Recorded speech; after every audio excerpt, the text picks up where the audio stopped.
All right, so we're going to have a quick look at PowerPoint chapter 4, and we're going to go through some of the components into it.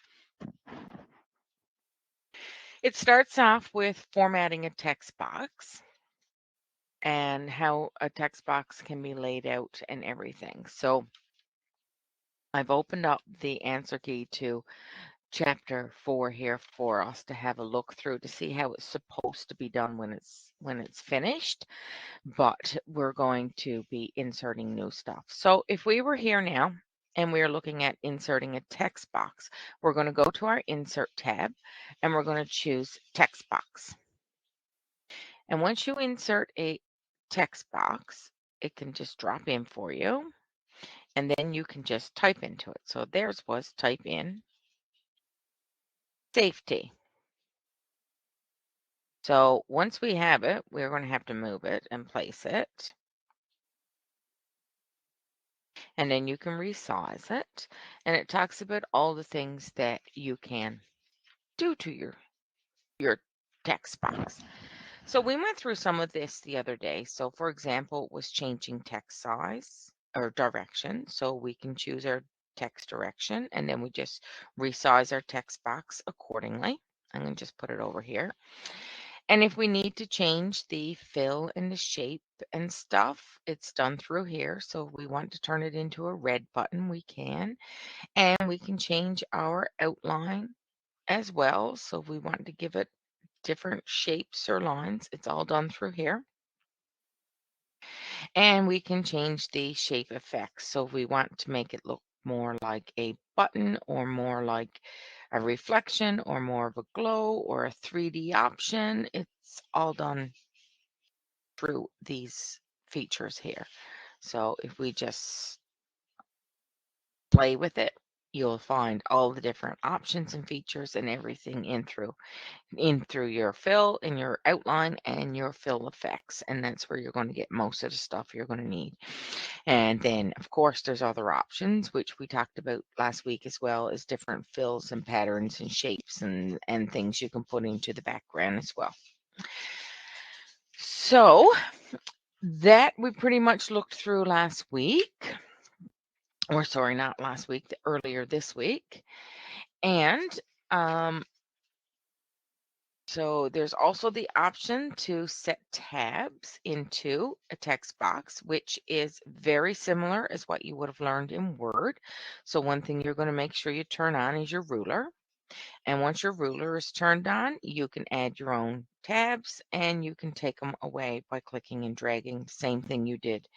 And you can double click on it to open up your tab box the same way.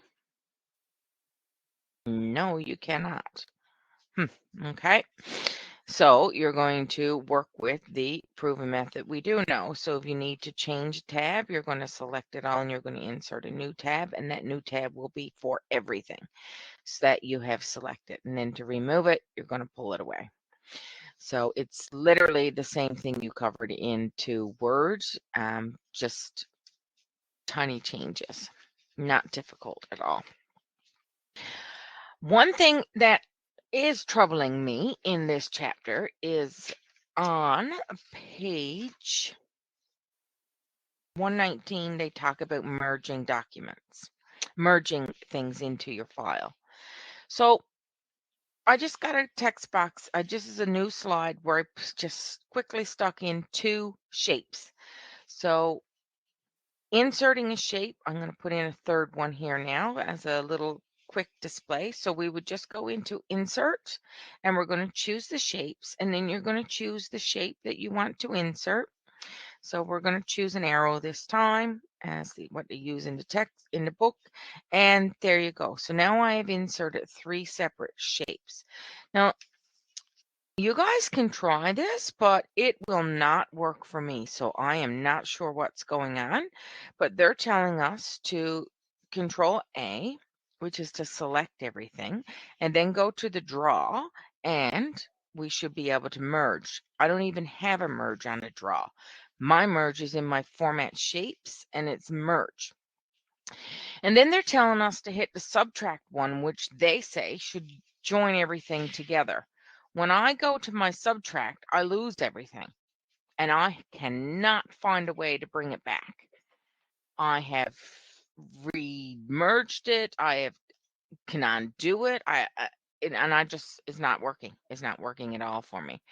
So my instructions for you guys to do if you need to group it together is use the group and not the word.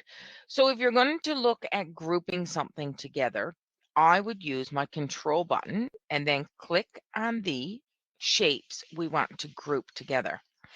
And then once you're in there in your format shape, you're going to see the group option and you're going to have group, regroup, ungroup.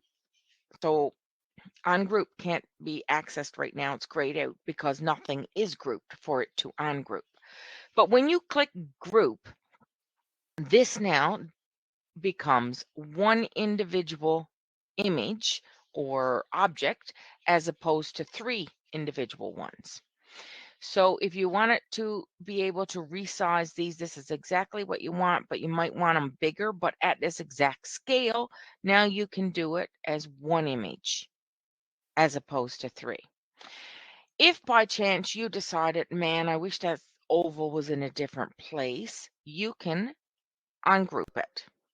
When you ungroup it, click somewhere to deselect all three, and then you can readjust the one you want moved, and you can hold your control, click the three of them, and group it again.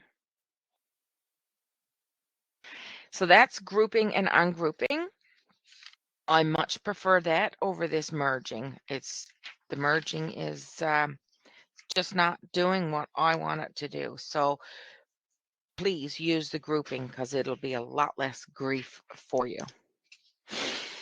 So now if we are into inserting an image, I'm going to open up a new slide again and we can insert an image. So if we go into our insert and we go into pictures, we can choose which pictures we want. So if I went into stock images, there should be some images here that Microsoft owns and we can use at will, and we'll insert one. So there you have inserted an image, and now you can resize it and all the different options that you can do to an image. So you can change the image style. So if we hit the drop down arrow here, you're going to see the different shapes and layouts and ways you can insert it. So we just inserted it now, like a twist it and make it look like a little picture. You can change the shape. You can change the shape of it by choosing a round or faded out background, soft oval. There's the beveled edges. There's all kinds of things that you can choose in your inserting of a picture. You can also choose to edit the picture into some of the artistic effects features.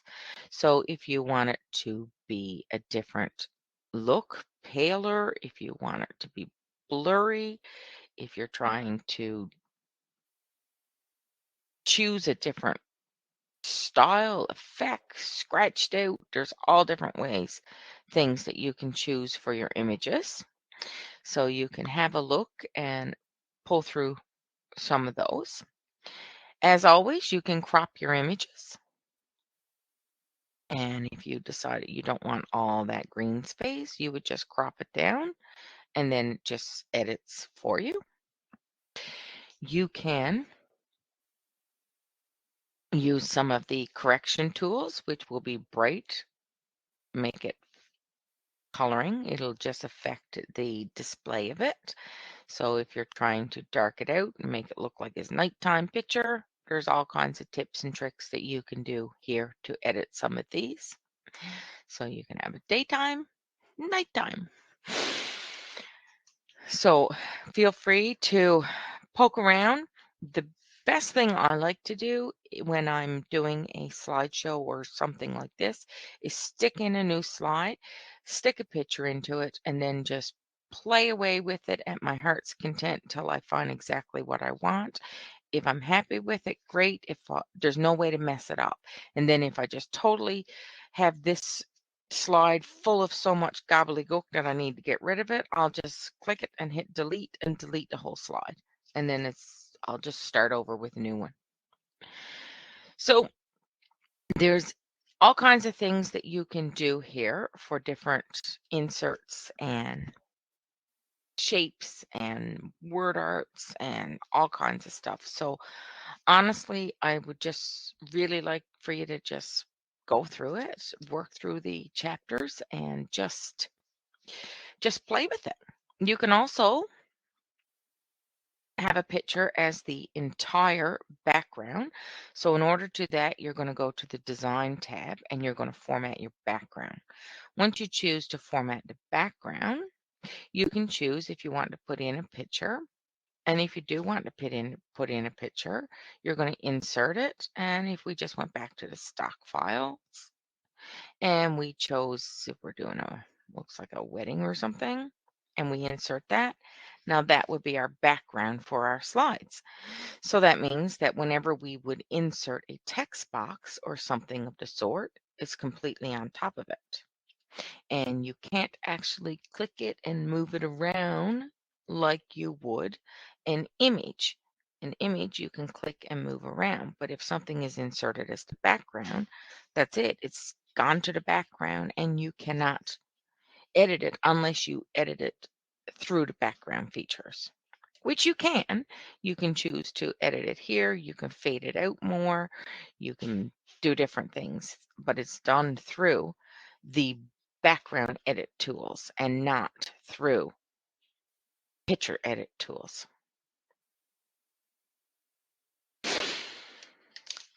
Okay, so then we can insert screenshots and word art and symbols. And that is all covered in detail for us in chapter 4. So if we wanted to insert some symbols here, we would just insert and we can choose to insert. We would do it through a text box. And then we can choose if we wanted it to be a bulleted list, but we wanted our bullets to be something. I lost it. Okay, let's try that again. If we inserted a text box and we wanted our text box to have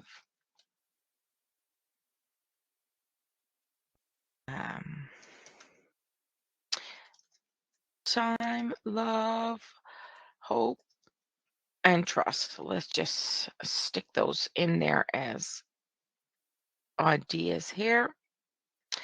And if we wanted to insert symbols here, our bullets, but we can edit it so that we can add whichever symbol we want, which is also something we covered the other day as well.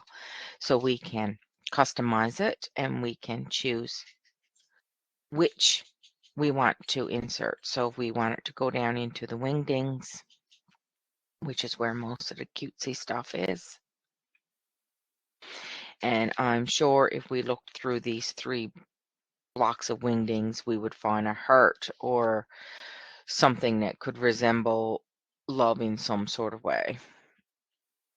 There's all kinds of them here. So you can just poke around in here and play with it. I'm just going to pick this one for now and say okay and say okay. And there you go. Our images have changed to pretty little designs.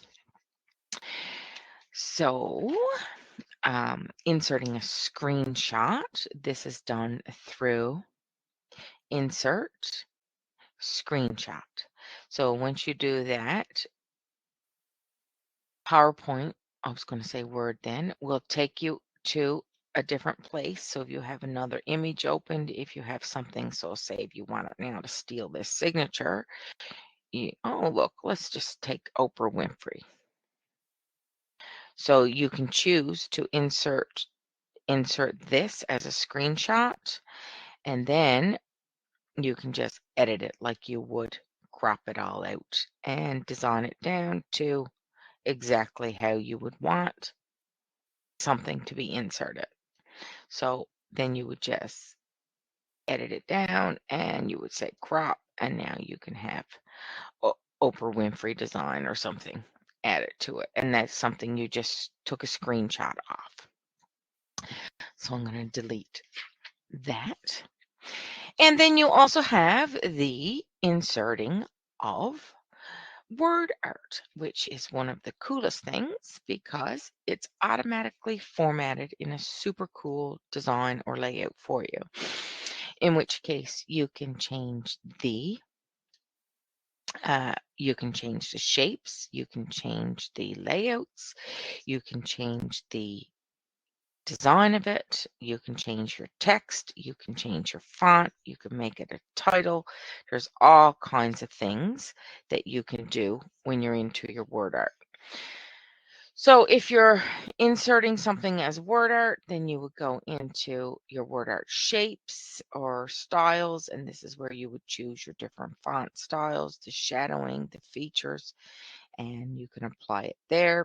You can choose the fill, which will give you your background on the image. You can choose your text options. You can choose your text effects. So once you're into your text effects, this is where you're going to choose the more details look of how you want your title to go in. So if you want it to be bolder or bigger or cuter or all the different styles, the beveled edges, the 3D animations, and then you have your transform, which is how you would have it. So this one is wavy. So if we chose this one, then your text, the bigger your text, the more you're going to notice it. So if you chose to type in here, plan your wedding now, then, and you wanted it to be into a cool shape, there you go. It's done through the text effects transform. So there you can choose the different waves or shapes or anything you want for your image. Okay. And I think I have covered pretty much all that we want to cover. I'm going, no, oh, no, I'm going to show you a little bit about print too. So if we go into the print option, you have here your printer and your options and your settings. So when you go into here, these are the things that are important for your printing, because if you choose one-sided or two-sided, that'll decide if it's going to flip. So it'll save paper, but it'll be printed on different. Your grayscale is a way to choose how you want it printed. What colors, if you have a color printer but you don't want to waste colored ink, that would be how you would do it. Full size, this is the most important one for me. If you are now looking at printing this for yourself to quickly review it and look at it, and you don't want to waste 15 pages and 15 piles of ink, you can choose to have it displayed 6 slides on a page or 9 slides on a page. And this is great if somebody gave you a presentation that you just want to follow along with and have a little spot to write notes or highlight something, because you can still see it. It's still big enough to see as long as the slide is not completely cluttered up. Or you can choose the 3 slides, which gives you preset notes area. So this is great for printing out anything that you would have in your that you're studying or reviewing or editing for somebody. Great option to choose the different ways to print it. And you can also choose, if somebody said, I've edited slides 1 through 6, can you have a look? And you don't want to print the entire presentation, you can also here choose a custom range, and you're going to choose slides 1 to 6. And then when you do that, and you go into your print preview again, you're only going to see slides 1 through 6. That's it. There's only 2 pages. Whereas if you took this out and you went to look at it, and you're going to see that you still have, even at 3 on a page, you still have 5 pages. So setting your slides into which slides to print into the custom range is very useful if you only want specific slides and you don't want to waste all that paper and all that ink, because we print way too many things for no particular reason. Ends up just thrown in the garbage or the recycle bin or whatever. So that covers most of the things there I want to talk about today. Oh, look at that. Less than 21 minutes. I said 20 minutes. That was good.